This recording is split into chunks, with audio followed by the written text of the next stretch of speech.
Hello guys, very very good morning. সবাই কেমন আছো? আশা করি সবাই ভালো আছে এবং সুস্থ আছে। তো অভিমিত্র ব্লগসে তোমাদের সবাইকে অনেক অনেক স্বাগত, অনেক ভালোবাসা দিয়ে আরেকটা নতুন ব্লগ নিয়ে চলে এলাম। যে যেখান থেকে দেখছো ব্লগটা, তোমাদের সবাইকে অনেক অনেক ভালোবাসা। দেখতে পাচ্ছ স্নান হয়ে গেছে, শ্যাম্পু করে নিলাম, আর রান্না ভাত বসিয়েছি। জামা কাপড়গুলো মেলে এসে তারপরে মাছের ঝোল করবো ভাবছি, শাক করবো, দেখি কি হয়। তো চলো জামা কাপড়গুলোকে মেলে দিয়ে আসি। সকাল সকাল কাছাকাছি স্নান হয়ে গেল, শ্যাম্পু তো করলাম, বাট গলা ব্যথা করছে প্রচণ্ড। কালকে রাত্রে ফ্যান দিয়ে ঘুমিয়ে পড়েছিলাম, ঠান্ডা লেগে গেছে মনে হয়। তার মধ্যে সকাল সকাল শ্যাম্পু করে নিলাম। তো চলো আমাকেও রেডি হতে হবে, রান্না করতে হবে। আগে জামা কাপড়গুলো কেচে মেলে দিয়ে আসি, তারপরে রান্নার দিকে যাচ্ছি। ভাতটা বসিয়েছি। তো জামা কাপড়গুলো মেলে দেওয়া হয়ে গেছে, আর মাছের ঝোল হয়ে গেছে। মাছের ঝোলটা করে নিলাম, এটা আরেকটু হবে, হতে থাক। আমি রেডি হইনি, শাকটা ধুয়ে নিয়েছি।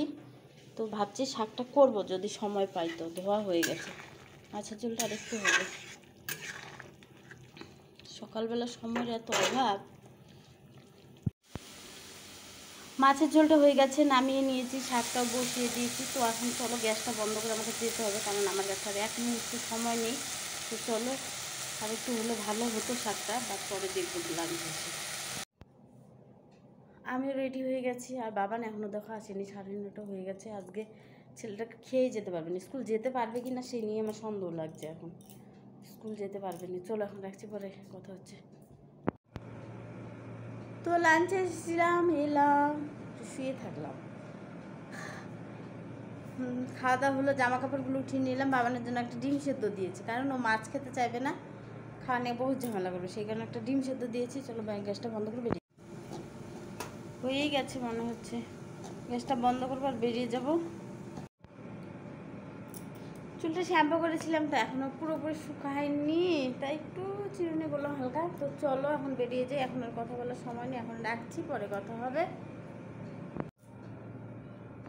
তো ডিউটি থেকে চলে এসেছি, অনেকক্ষণই হলো। বাবান ছিল না ঘরে, পড়তে গিয়েছিল, তোমাদের দাদা ভাইও ছিল না, সেখানে চা করিনি। তো ওরা সবাই এলো, এখন চাটা বসিয়ে দিয়েছি। আমি জামা কাপড়গুলো ভাঁজ করে নিলাম, চাটা বসিয়ে দিয়েছি। দুধটা গরম বসিয়ে দিলাম, আর বেশি একটু চা বসিয়ে দিলাম। বাবান বলছে দুধ খাবে, ওকে দুধটা গরম করে দেই। আর দাদা ভাইয়ের আমি চা খাবো, আমার সন্ধ্যাবেলা চা না খেলে আবার হবে না। তো চলো চা পাতাটা দিয়ে দিই। তো বাবানের জন্য দুধ নিয়ে নিলাম, দেখ আরেকটু দিব নাকি, আর চাটাও হয়ে গেছে। তো চলো চাটা নিয়ে নিই, দিবার একটু।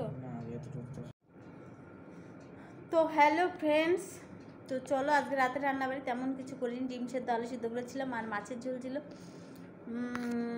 তো এটা দিয়ে চালিয়ে দিলাম। তো চলো আজকের মতো গুড নাইট। সবাই ভালো থেকে, সুস্থ থেকে, সাবধানে থেকে। কালকে সবার সাথে দেখা হচ্ছে আরেকটা নতুন ভিডিও।